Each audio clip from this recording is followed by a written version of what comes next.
My name is Chaplain Young. I'm the chaplain at Salinas Valley State Prison located in Soledad, California. I've been here since 2010.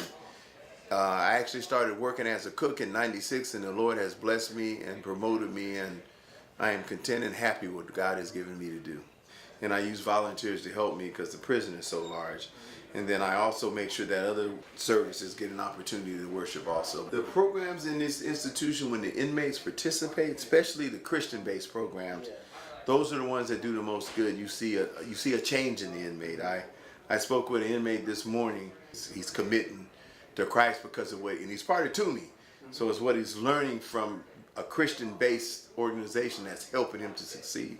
Well, my name's Andre Polito. I've been caught my case in 2007, but I've been in prison only for about 2.5 years. I've been involved with the Toomey program for about a year now. I've been in Salinas Valley for about 1.5 years.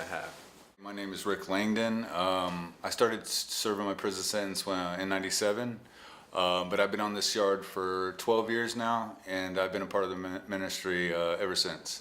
My name is Chris Thomas. I caught my case in 2009, and I've been here in Salinas Valley since like 2012, and I've been in Toomey for about 3 months. The Toomey program has been nothing but a blessing. You know, I was already a believer prior to coming to this yard. But you know, as a believer and someone who really is trying to strive and just live by the Spirit and serve God, sometimes we get the feeling of we're all alone in our walk, that we're all alone in this struggle, in this war, in this battle that we're in. But being in this Toomey class, it enables me to lean on other brothers. It reminds me that I'm not alone in this battle, that there are like-minded brothers who are in this struggle with me. The volunteers of Toomey, the Urban Ministry Institute, they said that their whole purpose was to raise and create spiritual leaders, and their ultimate goal is to take those leaders and plant them in churches in urban cities. But also they encourage people that are doing life sentences to participate in the program too, and you know, so that we can do evangelism work right here in the prison house. My name is Pat, and I got involved in prison ministry because my husband was interested. And when he initially asked me, I said, well, are there women in the prison? And when he said no, I said, then I'm not interested. And I didn't think there would be a place for me in an all-men's prison. But I came on an evangelical day with Bill, and we were just out in the yard talking to men about Jesus, and they were interested, and a lot of them men are the age of my 2 sons, and so I felt compassion for them, and God called me into it, and I'm really happy that he did. I'm Bill Hubert, and we've been doing prison ministry here for 1 year, and I felt Pat and I have been volunteering at Juvenile Hall in Salinas for the last 4 years, and during that time I felt a call to come to the Salinas Valley State Prison from out of nowhere.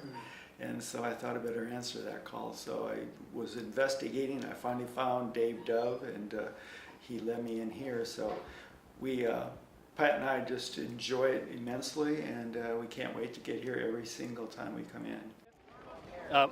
Lieutenant Darren Chamberlain. I'm the Public Information Officer for Salinas Valley State Prison. I've been at Salinas Valley for about 2 years. Prior to coming here, I was over at Correctional Training Facility, commonly known as Soledad Prison, for about 10 years.